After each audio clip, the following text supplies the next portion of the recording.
When you're operating in a war, in urban warfare, and you're letting people know that we're going to bomb a building and to evacuate, how do you justify saying that they're intentionally going after a group of people to commit a genocide? This is a genocide 100%. There's a blockade. They can't get food in. Since March, they've been starving them. The whole leaflets thing, that's another scam. What ends up happening is the Israelis will drop these leaflets. Sometimes it doesn't get to the people. Sometimes they drop it and then the bombs are hitting as the leaflets are landing. Israel's bombing them indiscriminately. Think about this. If they wanted to kill all these people, they could have done it a long time ago. Of course. Why do they send leaflets in the first place? It doesn't matter. They're killing people and they're bombing indiscriminately, knowing that this is a densely populated area. At minimum, off their own numbers, they've killed 40,000 innocent people. But we know it's way more because there's people under the rubble. There's people that are missing. There's people that got blown to smithereens. Let's just deal with the elephant in the room, Brandon. The reality is this. Israelis don't value Palestinian life. That's what it is.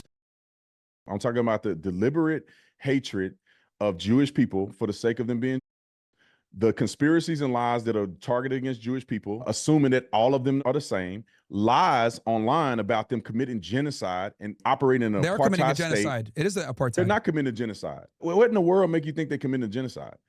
Every single human rights organization, all the No, genocide let's scholars, look at facts. they've all come forward and said that this is a genocide. It's irrefutable. Even Israeli organizations identified as a compare it to genocide. What's another genocide that has happened in modern history? Let's name one. You want to go to Rwanda? Sure, we can go Rwanda, Kosovo, whatever you. Where a million people were killed in 100 days. Mm-hmm. Did they give them food when they killed 1 million people in 100 days? Did they give them medical supply? Did they give them medical aid? Well, did they give them resources? Did they send leaflets and let them know we're going to take out this village? They went through person by person, murdering them in cold blood. Many of them not even having guns. They were hacking people. When you go to, they were exterminated pretty much over, I don't know, half of the that lived in Europe were murdered and killed and gassed. That's a genocide. When you're operating in a war, in urban warfare, and you're letting people know that we're going to bomb a building and to evacuate, how do you justify saying that they're intentionally going after a group of people to commit a genocide? Okay, so the thing with genocide is you don't have to have it written down and make it deliberate for it to be a genocide. Killing a group of people in whole or in part, that's number one. So by definition, it is a genocide. Even Israeli human rights groups are coming out saying, yeah, this is a genocide. Maybe in the beginning it was harder to make the argument. Bro, this isn't even a war. This is it is a war. What do you mean? What do you mean it's a war? It's not a war. They have hostages. They have hostages still. They're still fighting the IDF. They're still killing them. They've lost plenty of soldiers in this war. It's still a war. A war would assume that both parties have the ability to actually fight each other. We're talking about somebody losing don't mean it's not a war. Well, it's not about. Here's the thing. Okay, this is a genocide 100%. You mentioned food. There's a blockade. They can't get food in. Since March, they've been starving them, right? Because the blockade ended in early March. They've been starving them. True. And then number two, you said the leaflets. The whole leaflets thing, that's another scam. What ends up happening is the Israelis will drop these leaflets. Sometimes it doesn't get to the people. Sometimes they drop it and then the bombs are hitting as the leaflets are landing. This is assuming they're in the place saying, oh man, let me get this leaflet so I can be notified when I'm going to get bombed. Israel's bombing them indiscriminately and killing people. We have 60,000. That's not true. Where's your evidence at that they're bombing indiscriminately? Gaza's totally gone. 90% of the infrastructure is gone. You say Gaza's totally gone, but do you know why 90% of the infrastructure is gone? Do you know why some of the buildings have been taken down? Sure, that they can go ahead and say, we know that there's terrorists there. Hamas is there. They're hiding. They not just terrorists. Not just terrorists. They have to give the authorization to do any of the strikes. Terrorists are operating out of these buildings, or if they're booby trapped. And we know, based on all of the information that's provided, they booby trap these buildings and they're taking them down. And think about this. If they wanted to kill all these people, they could have done it a long time ago. Of course. Why do they send leaflets in the first place? To create some plausible deniability that they're not doing a genocide, but they are doing a genocide. You don't see a video. You cannot find a video right now where you can post where they're sending leaflets and bombing at the same time. I can show you at least 3 videos I can send you where they're showing them calling people and dropping leaflets. I can show you a multitude of videos where people are actually filming buildings getting taken down. How do they know the buildings are going to get taken down? I mean, because they've been notified and they've evacuated. Okay, here's the thing. Show me a building where they're getting taken down with people in it. Let's assume that the leaflets all land where they're supposed to go. Everyone is getting it. They're getting the text millions messages. Of them being dropped. Let's assume that all of that is true. It doesn't matter. They're killing people and they're bombing indiscriminately, knowing that this is a densely populated area where they're not bombing indiscriminately. They absolutely are. Where do you see a video of them bombing a building with people in it? I'll tell you how I know that they're bombing. Except for the hospital that we just saw recently. They're relying on a software from Palantir called Lavender. This Lavender software basically says, oh, we're going to put this guy either in the kill, not kill, or whatever. They have like a weird little thing that they use to analyze, or algorithm that they use to analyze if they're going to kill people. They have something like a 15-to-1 ratio. So in other words, they're okay with killing 15 Palestinians for 1 terrorist, okay?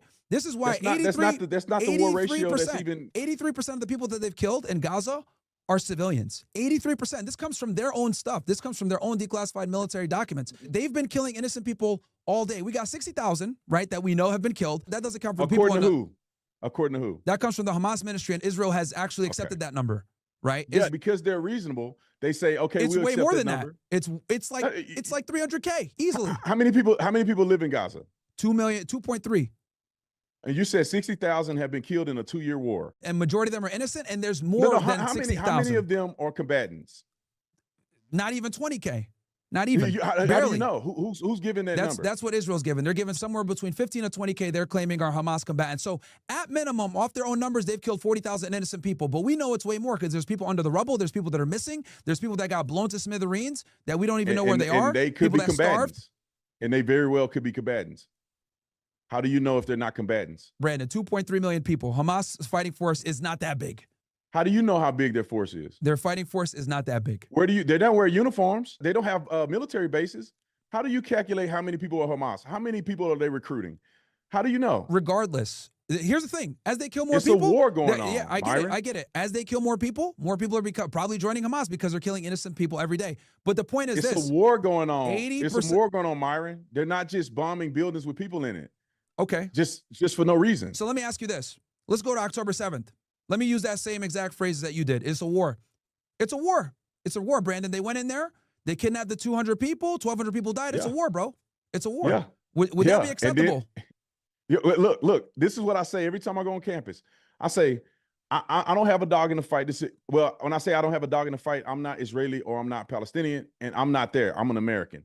Now, if I look at it and people are saying that it's an apartheid state and they're committing genocide. It is an apartheid. Then it's not an apartheid state. That's the most ridiculous thing you could say, Myron. That's the easiest point that I can disagree with you on very easily. We'll do the genocide, then we can hit the apartheid after. All right, we'll hit the apartheid state. That's the craziest thing ever. But when you look at it, you say, okay, if they believe they're in an apartheid state, they believe that Israel's committed genocide, then, hey, go and fight. They did. And if you accept that, then they're now losing. So now you have to accept that. If you go over to somebody's country and you start a war and you kill innocent people and you behead people and you take them hostage and they come back and whoop you, why are you complaining about it? You started a war, they finished the war. No. The end. No. Well, here's the thing. This war's been going on since way before October 7th is what I'm trying to say. And the thing is that the Israelis would never accept if I said, oh yeah, bro, those 1,200 people that died on October 7th, that's just war, man. It's just war.